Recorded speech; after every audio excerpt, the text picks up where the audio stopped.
Sometimes a person asks a question in a field that they know very little about. In other words, if a person not familiar with electronics at all says, what if the machine breaks down? An electronics person doesn't know what he's talking about. Is it the transistor, the capacitor, the circuit, the welding? If you don't talk about specifics, you're not communicating. When a person says to me, you can't predict the behavior of people, they're telling me that they don't know how to predict the behavior of people. And it's a subject that I can't do anything with, unless they say, what do you do about people that insist that they're right? In other words, that's a specific question. A specific question is, how do you arrive at your decision, and why is your decision any better than any other decision?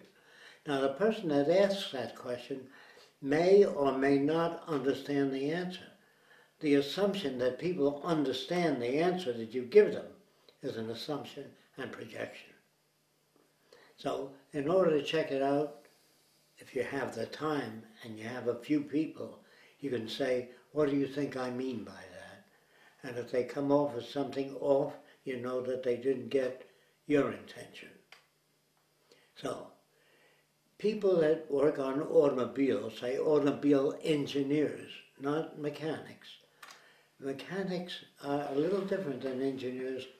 Engineers understand the efficiency ratio of the parts, how much miles you get per gallon of fuel, and the technician understands the function of all the parts of the car.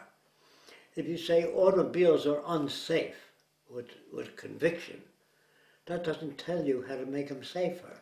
It doesn't tell you anything.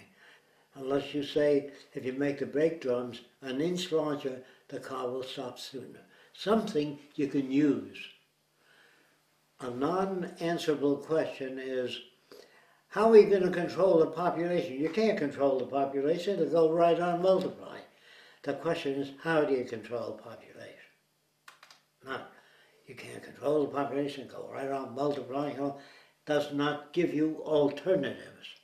When a person says, you can't make airplanes absolutely safe, well, what the hell does that tell you? Nothing, except that person's limited ability to participate.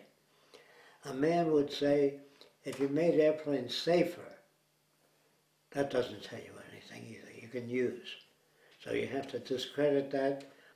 If a person says governments have been corrupt ever since history began, that doesn't tell you how to make them uncorrupt. They have nothing to offer unless you show a method of making a government work.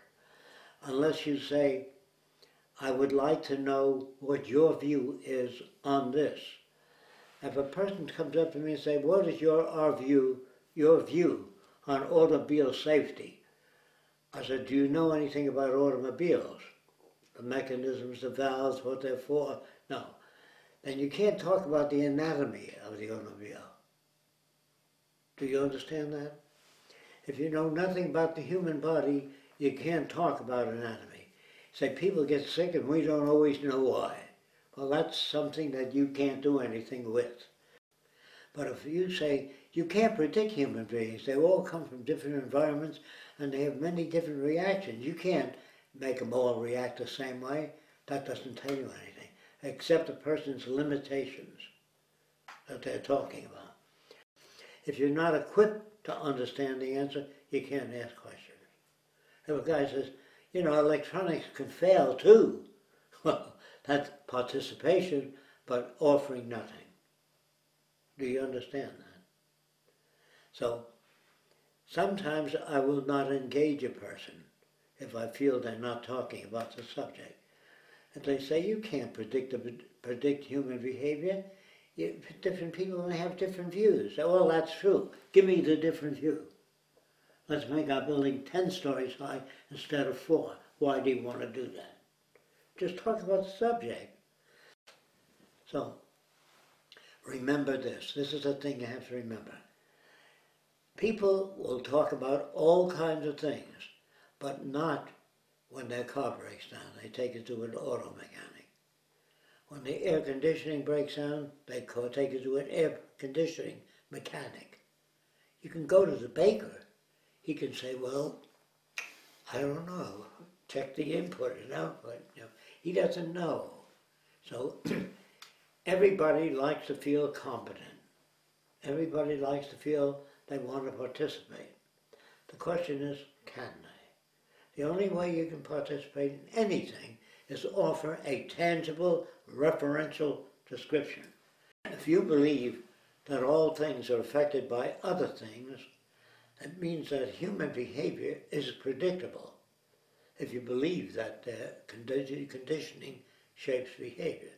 If you think it's inborn, you can't think about it. You can't predict. You say, who the hell knows what the inborn emotion is going to be? So if you can't predict it, you can't deal with it. But if you believe that people scratch their head because it itches, or they think it itches, that's all right, as long as you know why. But every action, a person adjusts their glasses, it means ear pressure is bad, or the vision is not good, or if the glasses are too low, they move it up. You have to ask them why you move the glasses. You can take guesses, but that's not why they move their eyeglasses. If you believe that human behavior is based upon what Skinner is known for as reinforcement, he says people will do anything if you reinforce them in their terms. So, person says, do you allow for individuality in that society? Individuality to me means differences in values by different aspects of the culture. We can't afford all kinds of individuals. Then a guy wants to wear a suit with 3 creases in it. Well, that's individual, but it's unsane individuality. Unsane individuality is when people say, I got a new dance, it's this. You don't need to get up. Well, that's an individual. But that dance doesn't do anything for people. Convincing them of that, do they want to know, what do you think of this type dancing? Well, I would say it's no different or no better, no worse than existing dancing. But I can't deal with that kind of problem. If I say dancing is a nothing thing, I mean, what does it contribute? It contributes to the well-being of people. They feel good dancing. Is that important? Well, what if they want to see a bullfight and they feel good watching a bullfight? Feel good is not the ultimate answer. It's the collective utility of the answer that I would go by. What will benefit people most? To know about basic things, how they work, how a flashlight works, how automobiles are interconnected, how we relate to the environment. If you say man is part of nature, say without food man cannot survive. That's what I mean by that, when I say he's part of nature. If oxygen is not in the air, he will die. So he thinks he's part of nature because he doesn't know that we depend on nitrogen. Lightning fixes the nitrogen in the soil. It makes it available to plants. Now, is that the purpose of lightning? No. Lightning occurs and the nitrogen becomes modified. But lightning is not there to modify the nitrogen. You can tell by nitrogen would be, electricity would flow only in the ground and modify the nitrogen only. It wouldn't go through the atmosphere and hit a tree and a little girl on a bicycle. Then it means it wasn't designed for a purpose. If you have ice weather, say the purpose of winter is to give us a change in season. We need change. Well, the people who live in the tropics never heard of winter time that are brought up there. And they wouldn't know what you're talking about. If they say, what is the winter for? Say, well, it's to give us a change in season. The average person, not being a meteorologist, meaning a student of weather, doesn't know what questions to ask. But there are a lot of kids that would love to participate. So they'll say, what if a person doesn't want to live in that city? They're looking for participation. If you say the water supply is not even in all the houses. Can you make it even so that all people can get water when they want it? That's what they want to know. But you can't say, what if I don't want to live in that city? That's just bringing up an argument, you see, for the recognition of participation. So real participation is how would you acclimate people to this design if they were brought up to believe in individual housing. You can't do that unless you tell them where people get their values from. If you live in an igloo or a thatched hut or a wigwam, those become normal to you. So your assumption that you've answered a person's question is an assumption unless you ask them, what do you think I mean? And they come up with something entirely different, say apparently I was unable to get that across.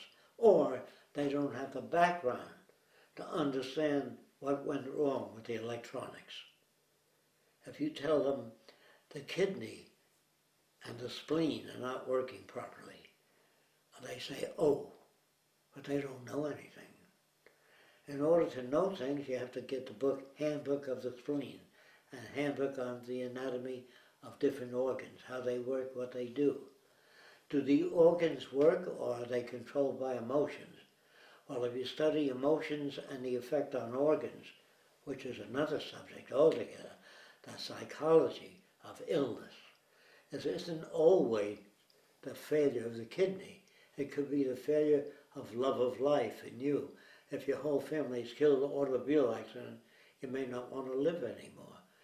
And they call that the will to die. And there are some people that can will death. I know it seems strange, but they go to bed at night and they don't feel alive, and they don't sleep well, they miss the other people, and their life has been cut, what they call their life. Now, if people live in a world where everybody's friendly, everybody's concerned about your well-being, when your closest friend dies, you're not left alone. How am I going to pay the rent? How am I going to eat? People live alone today. And I would say that if everybody tried to work to enhance the lives of everybody else, you wouldn't be desolate when somebody died in your family that was important to you. There is no communication with people that are not schooled in that discipline. So what you have to do is teach them that discipline first, that their behavior is not their own, it's shaped by culture. If you can envision, do that first, and then go off in a different direction, you're better off. If you show them, if they believe that every person is an individual and individuality is within the person, if you can't disprove that, get out of the conversation, because you can't take it anywhere. So if you get mad at somebody, it means you really don't understand this subject. So if a guy says, you want to fight? He believes that he can, if he beats you in a fight, he's right. He may be better at fighting than you are, but it doesn't make him right. A lot of normal people believe that the guy who's better at fighting is right. Right is might. You've heard that shit. And so, if you're right, you can get the shit kicked out of you. Do you understand questions and answers? There are no answers. Answer is, can you answer this question? What makes war? Like, there's an answer. This is the answer. It's a whole study of kingdoms and habits of thought, and this nation is different than the other nation and believes their way is the right way, so they try to kill the other nation. Are they bad? No. Are they murderers? No. They're victims of a different culture. So, if you can't get the people, instead of saying they're dumb, either you don't have the time to build a referential language, or they don't have the background to understand you. That's possible. I wanted you to get this bit so you don't waste your time. I don't talk to people that raise questions like, you can't predict human behavior. I can't do anything